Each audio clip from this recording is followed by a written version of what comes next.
I was gonna talk a bit about things that I've experienced, um, mostly spiritual kind of things, because I don't really see it as anything freaky.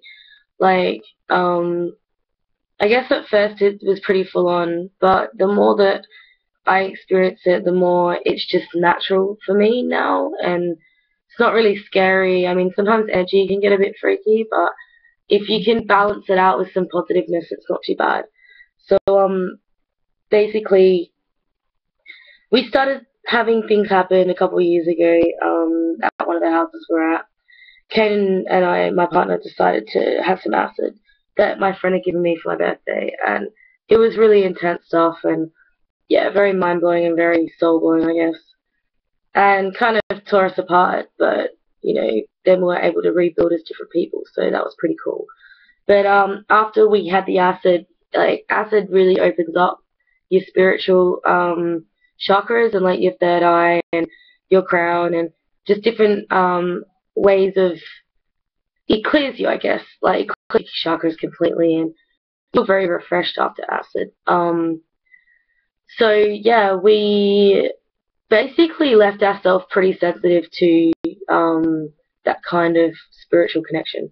And Cain had a possession, and he was actually um, possessed by, we don't really know what the spirit was, but his face completely drooped down. Like, he wouldn't be able to do that naturally. It was pretty scary at the time. Now I'm just like, oh, whatever.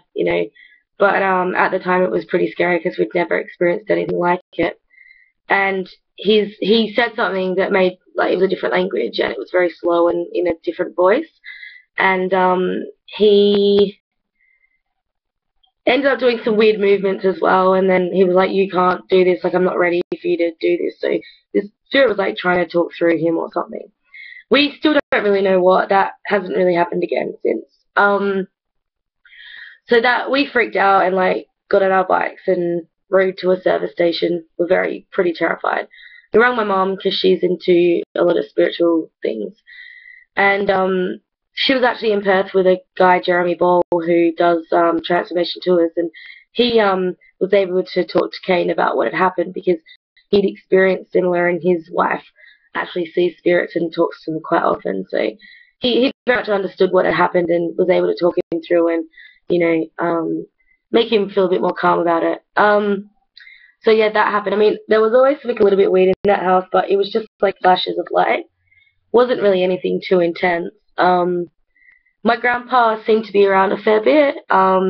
He actually spoke through Kane at one point. Kane was asleep, and grandpa used to make like this grumble sound when he slept. It was like this little grumble in his throat.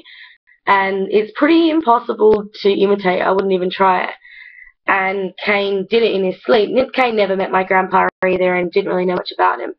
Kane did that in his sleep, and he actually like said something like, "You'll be okay, Rachel," or something like that. And he actually asked me what my grandpa looked like, and he'd never seen a picture or anything like that. Maybe passing by, but at mum and dad's, but not much. And I showed him a picture, and he said, "Yeah, that's exactly who was there." So he got a vision of that as well when it happened.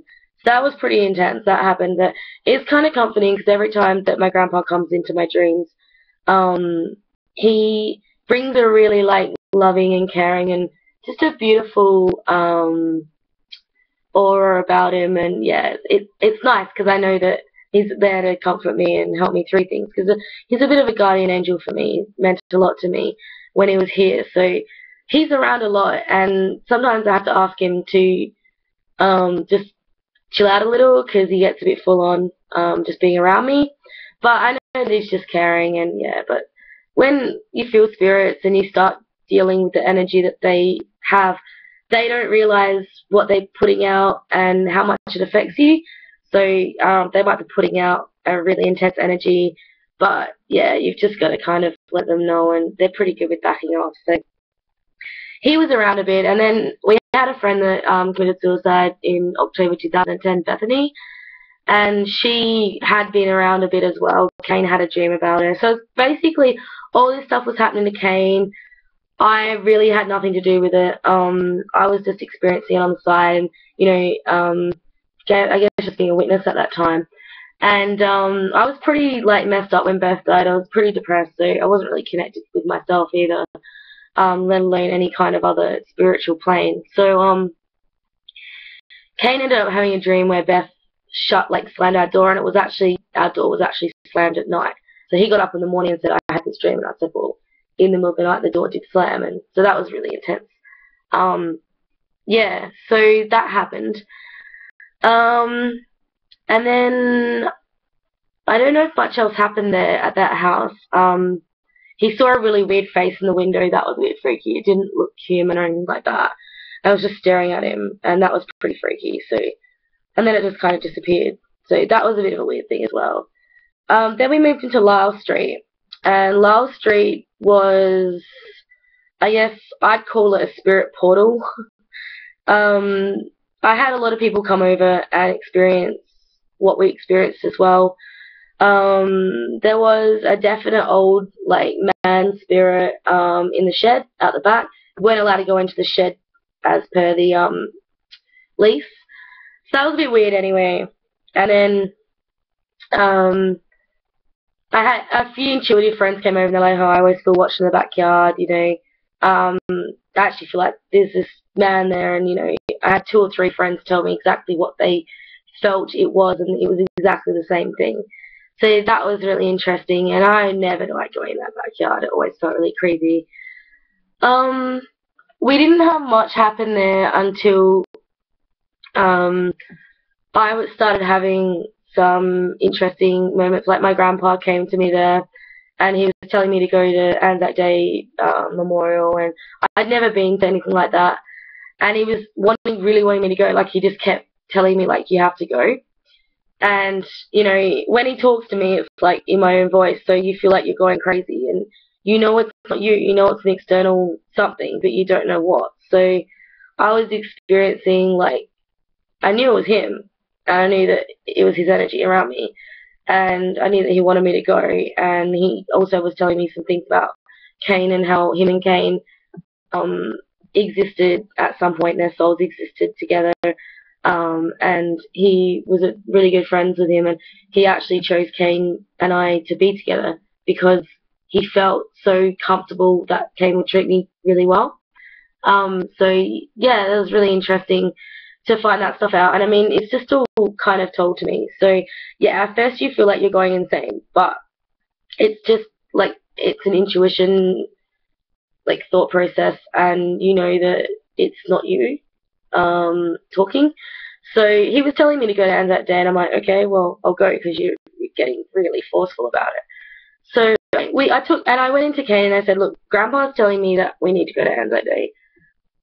He also told me that you're probably going to be really weird about it because you've got that just past life kind of fear. And he was like, look, yeah, I can feel that I feel a bit like I don't really want to go, but I'm going to come and support you.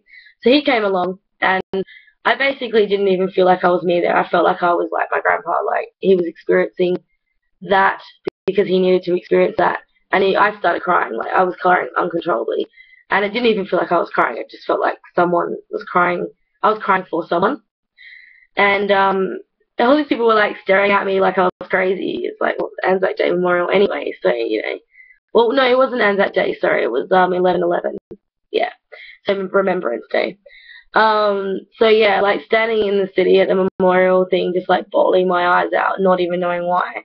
That was pretty intense. Like I'd never had that kind of feeling like I needed to cry for someone else. And Grandpa never really talked about World War II and what he experienced, but I was getting a bit of visions about it, the airship he was on, and the people he was with. And yeah, I guess like he never felt like he fought in this war because he didn't see war, and they went to Norfolk Island, and yeah, he wasn't on like an airship that saw war, so he never felt like he deserved the medals he got. So that came through as well. And I never talked to my grandpa about that stuff when he was alive. Like he didn't talk about it ever. So, and I was only young. So